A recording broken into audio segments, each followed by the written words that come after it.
You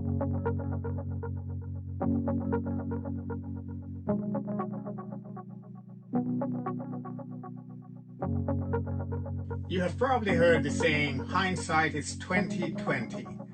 If only I knew then what I know now, life would have been so much more pleasant. This might have been Naomi's reflection as she held her newborn grandson, Ruth's baby, in her arms. As we've come to the final reflection on the book of Ruth, Boaz has married Ruth. Ruth 4:13.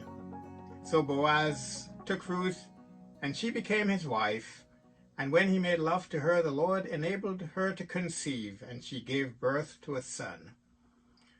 It is very fitting that at the end of this book, attention should return to Naomi to admire her radical reversal of fortune. The women said to Naomi, "Praise be to the Lord, Naomi, who has this day not left you without a kinsman redeemer. He has given you a son," and they named him Obed. He was the father of Jesse, who was the father of David, from whose ancestry came Jesus Christ. In this grandson, Naomi will have her hopes renewed, hopes which she lost when her husband and two sons died in Moab. I want you to picture her. She's probably sitting on a rocking chair holding little Obed and probably reflecting on recent past. Pain can make people either bitter or better. She was once bitter, but now she is better. Perhaps as she held little Obed in her arms, she was reflecting on her tumultuous past. It might have been another moment of praise, but also a moment of confession to God. Bill and Gloria Gaither wrote this beautiful chorus that I think would have been appropriate for her to sing to little Obed as she sat there. It's called Something Beautiful. Something beautiful, something good. All my confusion, God understood. All I had to offer him was brokenness and strife, but he made something beautiful of my life. God has restored her name back to Naomi, someone pleasant, someone beautiful. Out of ashes, God made beauty. So what can we learn from what Naomi has learned?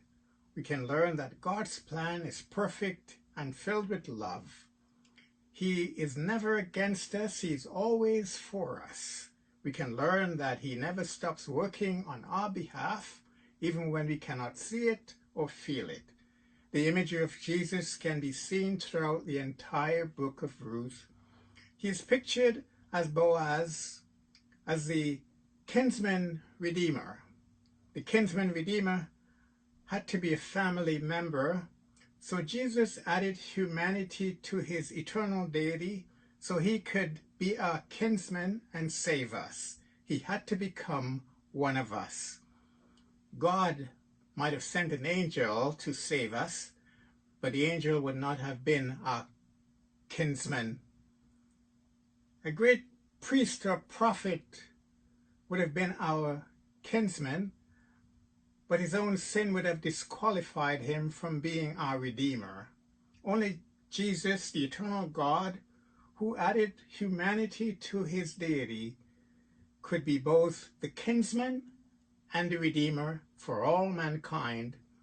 Spiritually, we all have to come to Bethlehem, the house of bread, where we will discover that indeed Jesus is the bread of life. So regardless of what you may be facing today, we can learn from the book of Ruth that we belong to a loving, faithful, and powerful God who never fails to care and provide for his children in the good times and the bad. So may the Lord bless you and give you hope during this season. Amen.